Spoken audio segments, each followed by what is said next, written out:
그러니까 알겠습니다. 국민의힘은 탄핵의 강을 건넌 게 아니라 건너다 말고 되돌아간 거나 다름이 없다. 이건 사실 굉장히 예민한 문제인데 맞아요. 그건 예. 앞으로 언론에서 어떻게 다루는지 좀 지켜봐야 될 부분일 것 같아요. 예. 왜냐하면 민주당에 대해서는 굉장히 좀 토파보듯이 그렇게 바라봤잖아요. 근데 국민의힘에 대해서는 사실 제대로 안 들여다보는 것도 사실이고 그런데 민주당이 일단 공천에서 갈등 국면을 일단 크게 넘어선 것 같아요. 근데 국민의힘은 지금 뒤끝이 남아있는 거잖아요. 뒤끝 남아있는 거에 이런 부분들은 굉장히 좀 예민한 거잖아요. 근데 이런 것들을 언론이 어느 정도 잘 다룰지 이걸 좀 봐야 될 것 같고요. 예. 그리고 한겨레 신문 일면 얘기를 네. 꼭 안 하고 갈 수는 없을 것 같아요. 한겨레 이종섭 신문 전 장관 네. 임명 이야기를 썼습니다. 네, 최상병 사건 피의자인데 이종섭 호주 대사 임명 이렇게 해가지고 일면에서 기사를 네. 쓰기도 했고요. 또 종합면에서 관련 소식을 다뤘어요. 그러니까 본인이 지금 수사받고 있는데 호주로 갔어요. 대사 네. 임명돼가지고. 그러니까 호주 대사에 임명이 됐다는 거예요. 예, 임명됐어요. 뭐 이미 최상병 사건 순직 사건 처리 과정에 부당하게 개입했다는 사실은 예. 뭐 여러 정황이 드러났기 때문에 많은 분들이 아실 텐데요. 외국 공무원 신분이 아닌 자를 주재국 대사로 임명하려면 대통령이 특임 공관장으로 임명해서 외무 공무원 신분을 갖추도록 해줘야 돼요.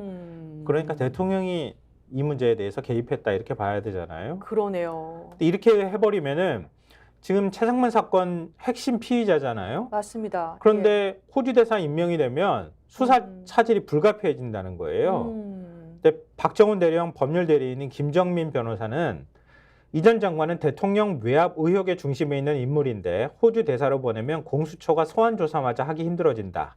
최상병 사건의 실체를 덮기 위한 인사로밖에 보이지 않는다. 대통령이 인사권을 남용한 것이다. 이렇게 비판했다고 합니다. 예, 그러면서 이 기사 마지막에는 당시 해병대 수사단장이었던 박종훈 대령은 이 같은 번복의 배경, 그러니까 수사 결과 보고서 번복의 배경에 윤 대통령의 경로가 있었던 것으로 안다고 증언했다. 이렇게 끝을 맺고 있네요. 이어집니다만. 예.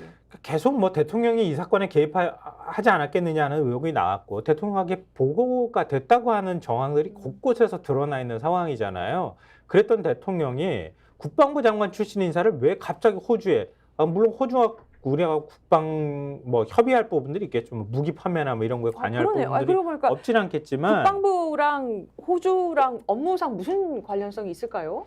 그러니까 무슨 지금 보도에 의하면 예. 정부가 판단한 거는 호주가 방산 수출 등에서 비중이 커지고 있다는 점 등을 감안했다. 이렇게 얘기는 하고 있어요. 호주가요? 네, 그렇다고 하는데 예. 뭐 우리가 뭐 그런 부분도 있겠죠. 하필 그런 지금 수사 중인데 그런 부분도 방산 있겠지만 산업이? 그런 예. 부분도 있겠지만 그런 이유가 있다 하더라도 과연 전직 국방부 장관을 보내야 되는가? 그리고 그런 적임자는 반드시 이종섭 쪽 국방부 장관이어야 되는가?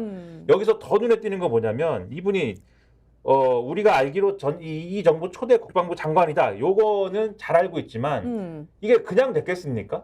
국방부 장관, 정부 초대 국방부 장관이 그냥 됐겠어요?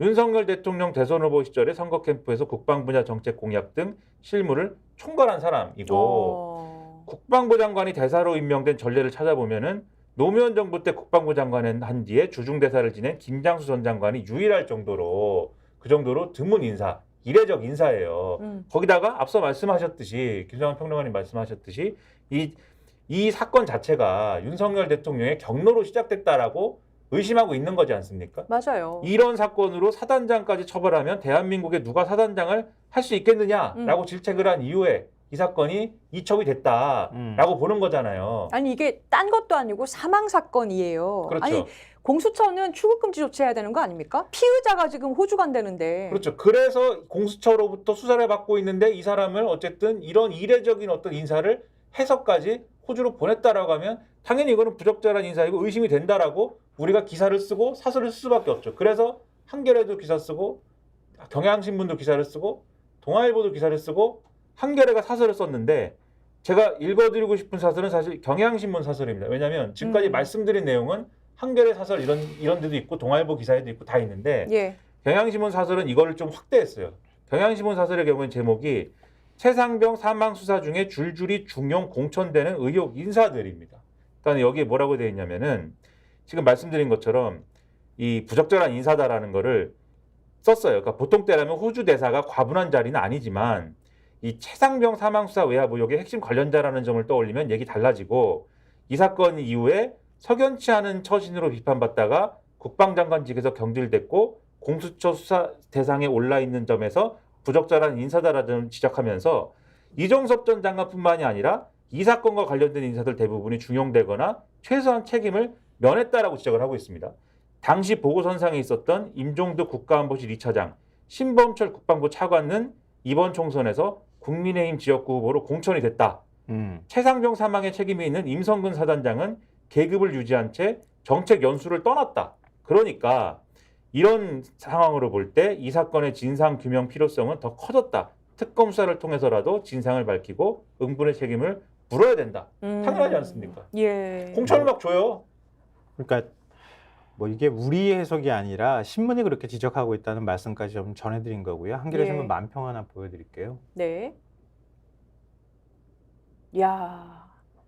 지금 여기 다 컵라면 나와 있죠? 먹으면서 우리 예. 설명한 얘기를. 문신이 있네요. 예. 아 그러네. 문신 조폭이네. 있으신 분들은 보통 어. 예.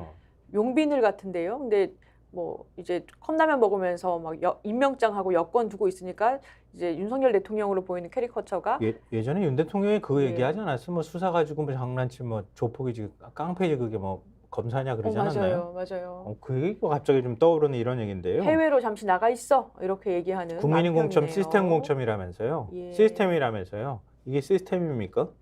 한동훈 장관 틱톡 합법 쓴다고 하는데 이것 좀 한번 틱톡 좀 해줬으면 좋겠네. 맞아요. 그런 생각이 그 들고요. 합법으로는 뭐라고 얘기할지 궁금하네요. 네. 네. 방금 전에 얘기하셨던 것처럼 임종득 전 국가안보실 2차장 지금 경북 영주 영양 봉화에 단속 공천 받았고요.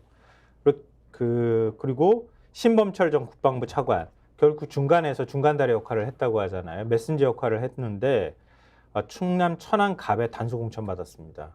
이건 뭐라고 얘기할 건지 모르겠고요. 그리고 마지막으로 얘기만 하고 오늘 시간 맞췄으면 좋겠는데요. 셀프 면제부 논란이 있었던 서천호 국가정보원 2차장. 예.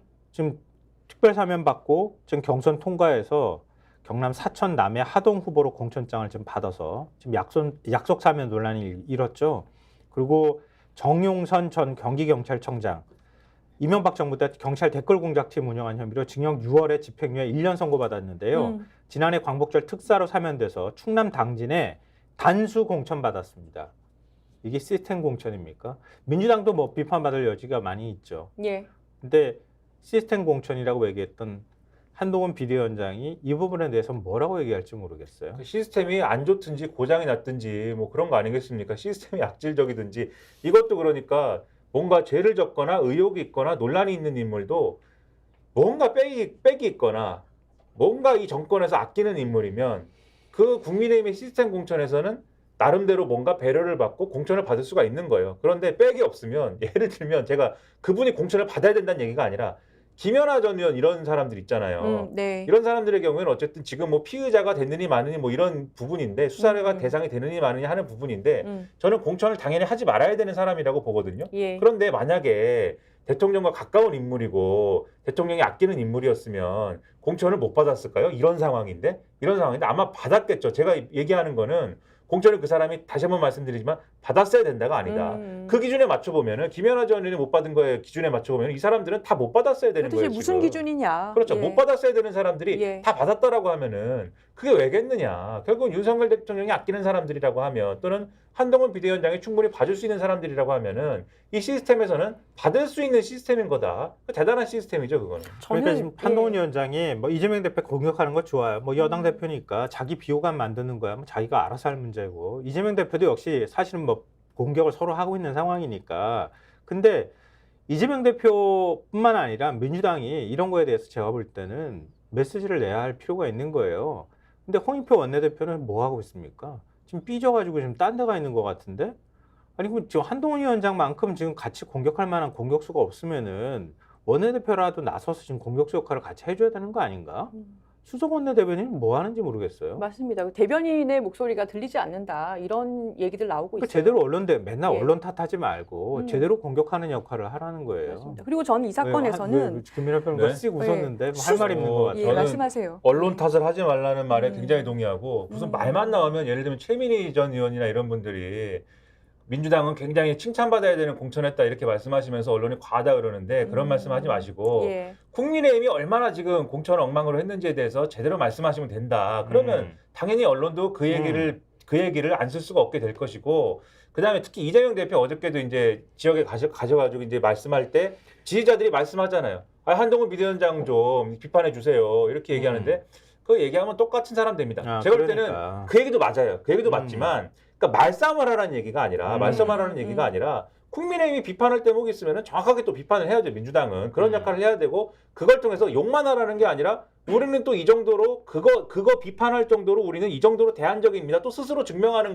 그걸 비판하면서도 할 수 있어야 되는 거거든요. 맞습니다. 예. 그래야 이 유권자들이 민주당은 그래도 대안적인 모습이 있어 신뢰를 회복할 거 아닙니까? 근데 그런 걸 안 하면 안 된다. 그런 거 안 하면 이 구도가 계속 유지가 돼서 오히려 계속 지금 언론이 어떤 보도하는 어떤 양태처럼 유권자들이 인식하게 되는, 그래서 민주당이 너무 못하니까 국민의힘이 그래도 좀 나아 보여 이렇게 생각하게 되는, 그걸 벗어나야 될 거 맞아요. 아닙니까? 민주당이 맞습니다. 벗어나려고 하는 거는 남 탓해서 되는 게 아니라 스스로 벗어나야 된다. 그 말씀 드리는 거죠. 그래서 맞습니다. 그러니까 요거를 딱 슈퍼물로 잘라가지고 민주당에 보내주었으면 좋겠어요. 그게 예. 아니라 이걸 보면서 구독, 좋아요, 김민아의 메시지. 알림 설정을 해라. 네. 투 민주당. 이재명 대표가 뭔 말만 하면은 피의자 신분인 사람이 말했다고 기승전 이재명으로 가잖아요. 그럼 이재명 대표가 그런 부담은 또 지고 있는 거잖아. 그걸 민주당이 알고 있으면, 아까 홍익표 원내대표 삐졌다고 제가 표현했지만 지금 선거 앞두고 있는 상황이기 때문에 한가하지 않잖아요. 지금 당내 불만만 얘기할 때가 아니잖아. 그러니까 저쪽에서 막 공격을 해 들어오면 일단 막아주는 역할을 누군가 해야 될 거 아닙니까? 근데 민주당은 누가 막아주냐고. 진짜 무능력해. 막아줄 사람이 나와서 막아줘서 같이 공격해야 될 거 아니에요. 공격수가 없어. 이재명 대표만 자꾸 앞서서 내세울지 말고 다른 사람도 같이 협공을 해가지고 같이 메시지를 내야 되잖아요. 그 메시지를 중요하게 생각할 만큼의 비중 있는 인사가 나서서 같이 공격해주라는 거예요. 그렇게 해야 언론도 똑같이 다뤄줄 거 아닙니까? 그러니까 언론만 너무 비판하고 그건 어차피 구도가 만들어진 거잖아요. 그러니까 그거 탓하지 말고 자신들부터 제대로 하라는 얘기를 꼭 해주고 싶어요. 그게 민주당을 아끼고 있는 많은 지지자들, 또 민주당 당원들이 요구하는 바일 거라고 저는 생각해요. 스픽스는 말하는 언론입니다. 대세는 유튜브, 그중에서 스픽스. 좋아요, 댓글, 구독, 알림 설정. 여러분이 저희를 사랑해 주시고 우리가 여러분을 사랑하는 4가지 방법입니다.